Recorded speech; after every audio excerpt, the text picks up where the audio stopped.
All right, Niners take Alfred Collins from Texas, and great to have Bam right with us. Eric Henry, 247 Sports, covers the Texas Longhorns from a rain delay in Austin in the press box. Eric, appreciate it, man. Thank you. Nah, appreciate you having me on, guy. All right, so what do you think of the pick? Tell us, all these Niner fans want to know about Alfred Collins. A lot of them do know about him. I see a lot of people like the pick. The Niners need beef inside. So what do you think of Alfred Collins to the Niners at 43? Yeah, so here's kind of the skinny on AC, right? And I won't lie, I think second round is actually a really nice spot for Alfred, considering the fact that you're talking about someone who's a five-star recruit coming out, right? Has all of the physical measurements you'd want in kind of that prototypical 4-3 defensive tackle, but can also play a little, end if need be in a heavy package, or maybe even a 3-4, 6'5, 315 pounds. I think the biggest question for Alfred, and again, apologies to anyone catching this, the background noise here at the press box, but the biggest thing on Alfred was his motor. If you spoke to former Texas defensive line coach Bo Davis, one of the things they emphasized was that Alfred needed to just be a consistent rusher, right? Whether it was in the run game, in run defense. One of the things Bo Davis challenged him to do before he left to go back to LSU prior to the 2024 season was to improve his pass rush, right? Just be more consistent overall. The talent is always there. Talent is not a problem with Alfred Collins. The issue was kind of getting him to actualize said talent, play in, play out, so that he can be a guy, no pun intended, who you don't play for 25, 30 snaps, right? You want him to be a guy who, if there's 75, 80 snaps in a game, can play at least 50, 55. And he really took that challenge head on, and did that this year. So is that why it's interesting to hear you say that? Because, it's never a red flag for a guy coming from Texas, Ohio State, Georgia, LSU to be a 1-year starter like that. But as a fifth-year senior, that kind of gets your attention, right? Sure. So is that the issue? Was that why he didn't become a full-time starter until this year? Yeah, I mean, again, now he was one of the last guys on Texas roster from the Tom Herman era, right? So I think part of it was the coaching switch, right? He's recruited by Tom Herman, plays for Tom Herman that first year. Steve Sarkisian comes in, his staff, the expectations, quite frankly, referring to Bo Davis, those expectations were raised. Now, I think the second part of that is just the level of defensive tackle depth that Texas had over the past few years, right? Moro Ojimo, Keandre Coburn, Tavondre Sweat, Byron Murphy. The list goes on and on and on as far as guys who were playing at defensive tackle, right? So I think that was part of it. But he, along with Vernon Broughton as well, I'd say is another defensive tackle who they bided their time. With Vernon, it was more coming into his own game. Whereas with AC, like I said, all the physical traits were there. It's just, hey, can you do this game in, game out, play in, play out? And he really accepted that challenge. And like I said, for San Francisco, I think especially that second round spot, it's a Yeah. great value pick for San Fran. They must feel good about it because they really value what they say character, but as you know, covering football, that means football character. That Sure, means, sure. are you tough? No, That means, are you right? That sort of thing. So, what kind of maturing did he do? Did you see a guy that matured this year? Is that what happened? yeah. And I'm glad you emphasize, football character, right? Because not an issue off the field. AC is very much a model citizen, never anyone who's going to get in trouble in that regard. I think, he's not a guy that I would assign lazy to, guy, because it's not that, right? I think it was more of his football confidence coming into kind of pairing up with knowing what it is that Pete Kukowski, Texas's defensive coordinator, Bo Davis, and then now of course, his third defensive line coach and Kenny Baker, what they wanted out of him, right? Because he's a guy who, as I said, at 6'5", 300, I'm not sure what he measured at the combine, but was listed at 315, always have the run stuffing capability, right? But it's, can you be next level? Can you stuff the run, read those plays, but also get after the quarterback? And I think you saw that. One of the things about AC that I think is promising as a prospect is his game rose when it was the biggest level of competition Mm. versus Alabama, versus Michigan in the college football playoff. It just was the Baylors of the world, or no disrespect to any Baylor fans, but the Baylors of the world, or the non-conference games of the world, where it was kind of hit or miss. But he really turned that corner this year. Yeah, interesting. 332 pounds is what he weighed in at the combine. I'm just Wow, looking. 332 for AC. Okay, yeah. What's he sounds? I mean, you cover this. You cover Texas. Obviously, Texas football is obviously it's a massive deal. Bright lights. Like, what's the guy? So I would imagine you've gotten to talk to him over the Sure. years. What's he like? Quiet, reserved, humble. I think those would be the three things. Business-like, very much.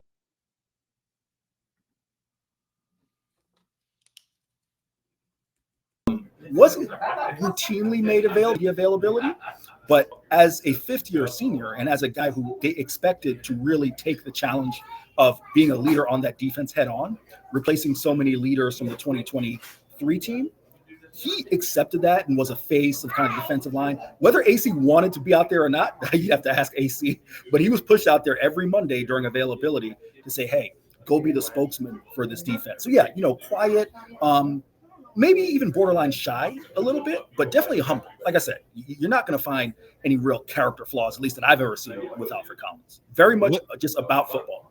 What would you say is best?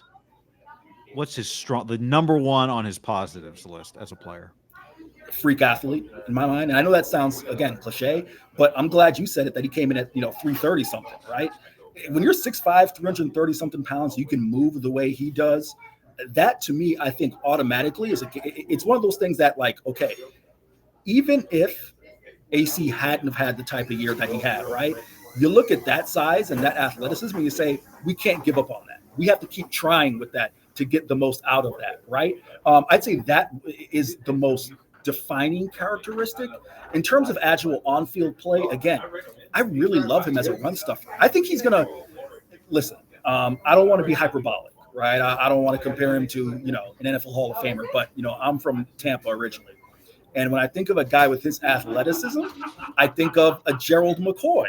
I think of a Warren Sapp type. That's just as an athlete, has an ability to go and chase down plays. That's what you think of. But again, it's just getting that consistent. The Niners first round pick, Micah Williams, physical freak, really long arms. I'm looking at Alfred here. He's got the fifth longest arms among defensive tackles, 35-inch arms. You mentioned it earlier, and has the baseball game restarted? No. We're good. Okay, we're good. All right. We're good. I just want to make sure you're not missing a pitch. I heard Daniel Jeremiah, when the pick was made, the first thing he said was, this guy stops the run. And the 49ers have had an issue stopping the run. And they've got Nick Bosa, and they drafted an edge rusher in the first round. So, they just had a defensive tackle named Javon Hargrave, who was more of a pass rush interior defensive lineman. It feels like maybe they're getting back to Eric Armstead, DeForest Buckner, kind of those defenses that got them to definitely got them to one Super Bowl. Yeah.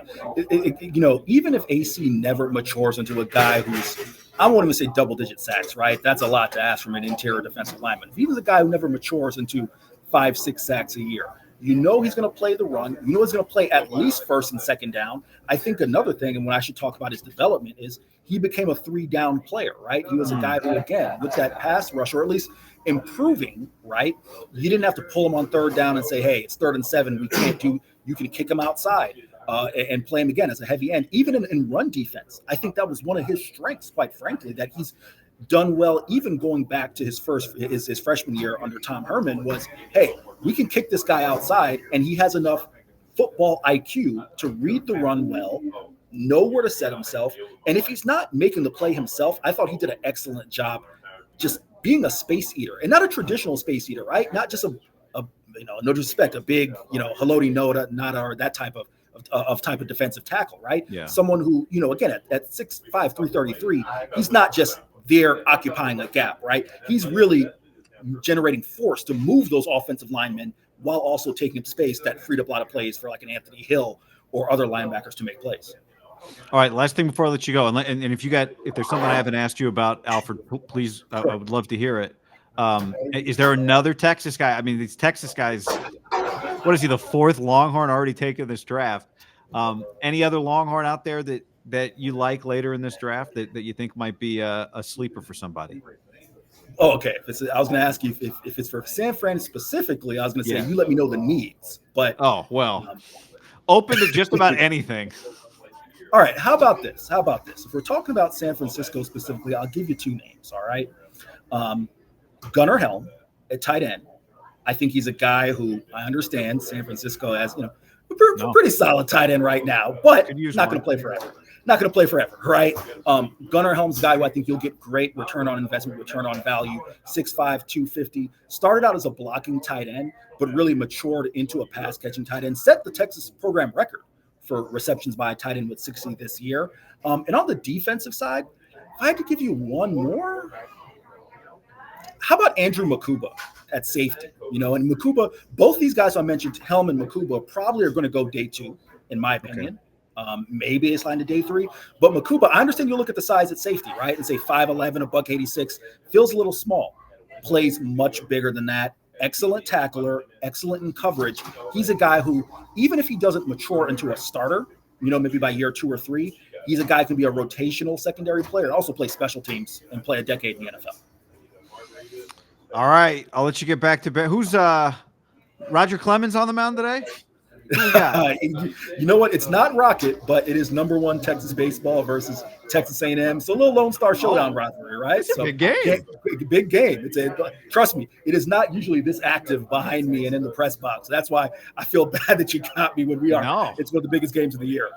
Don't feel bad at all, Eric. I really appreciate you making time, and rain delay was perfectly timed for me. So thank you for making it work, and appreciate the insight as well, man. Anytime, man. Appreciate you having me on. Okay. Thanks, Eric.